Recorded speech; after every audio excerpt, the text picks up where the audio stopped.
there's a myth that Jews have lived in peace with the Arab neighbors for so long. The truth is, we lived as dhimmis. You remember, the Ottoman Empire classified Jews and Christians as dhimmis, and even before that. And you define what a dhimmi is. A dhimmi second-class is citizen. a second or third-class citizen, depending.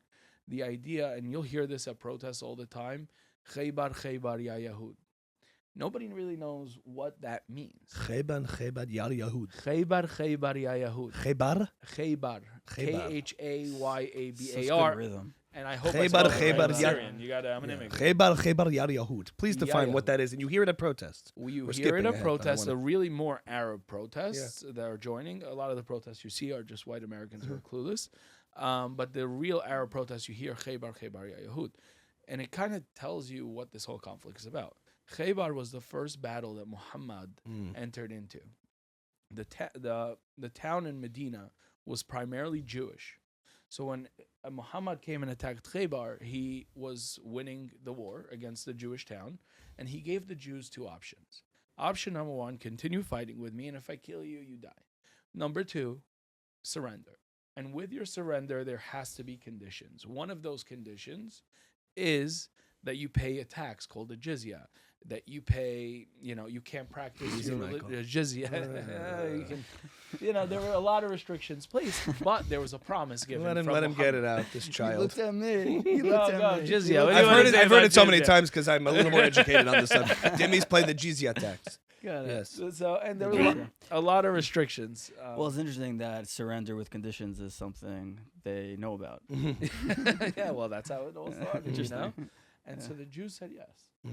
And from that very war, that created the idea of a dhimmi. And so every Arab leader afterwards said, okay, these Jews and Christians, they're the people of the book, so we are going to offer them dhimmi status. Even though we were second and third class citizens, it was a sought after status.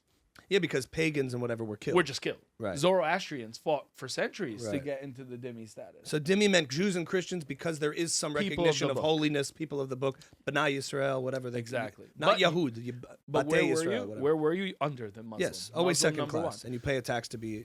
Yeah. So now just think about it. Since Khaybar, there has never been a Jewish state in that region with a ever expanding Islamic caliphate and Arab colonization. Israel was the very first thing that undid what Muhammad did at Khaybar. That's the issue. And what The, year? the issue is the inability. 600?